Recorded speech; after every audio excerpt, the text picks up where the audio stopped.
Derailment is unknown. The mayor has declared a state of emergency and an evacuation order remains in effect. So far, no injuries have been reported.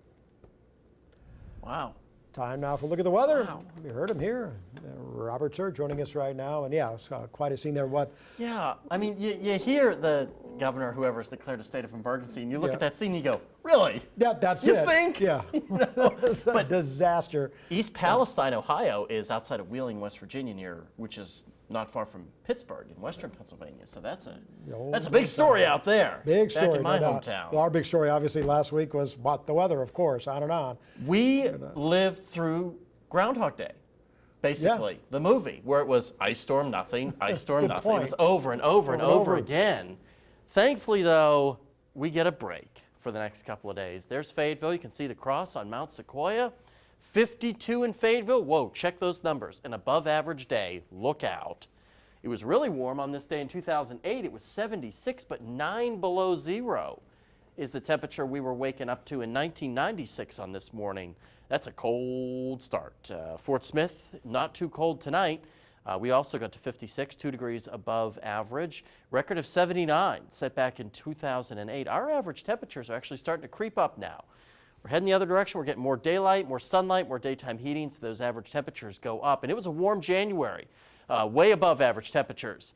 You can see they're the 6th warmest January ever in Drake Field, 12th warmest in Fort Smith. Drake Field, they're 5 degrees plus above the average. It was warm, but also very snowy. The 5th snowiest January ever at Drake Field, with 9 inches of snow, almost 7 inches above your average, and also above average for overall precipitation. Same thing at XNA, where they do not keep snowfall numbers. Fort Smith, though, was below average for precipitation, but above average for snowfall. 4 inches, that's 2.5, a little over 2.5 inches above where you should be for a typical January.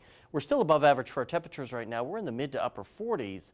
Across northwest Arkansas, upper 40s. Coal Hill, Clarksville, 2 of the cooler locations, though, checking in 39 degrees. Big picture shows a weak surface boundary slowly taking its time getting toward our area. It'll act to increase our clouds tonight.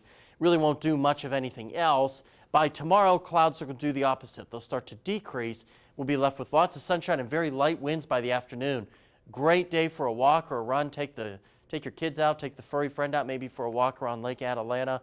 No problems tomorrow afternoon, and then clouds back on the increase for your Monday. Temperatures tonight will remain above freezing, so that sleet that's still coating the ground in some places will continue to melt, and it'll really melt tomorrow with temperatures in the 50s and 60s. I guess by Monday there'll be very little sleet left on the ground. Quite windy, though, on Monday with temperatures in the 60s, and then rain moves in as we get into Tuesday and Wednesday. Tuesday is an impact day.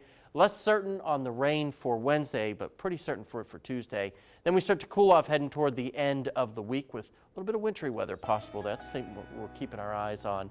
River Valley, about the same thing with that rainfall on Tuesday and possibly lingering into Wednesday. And then we start to cool off back below average by the end of next week. The Hogs were anything but average today on the road in South Carolina. Meredith Mulkey has all the details next.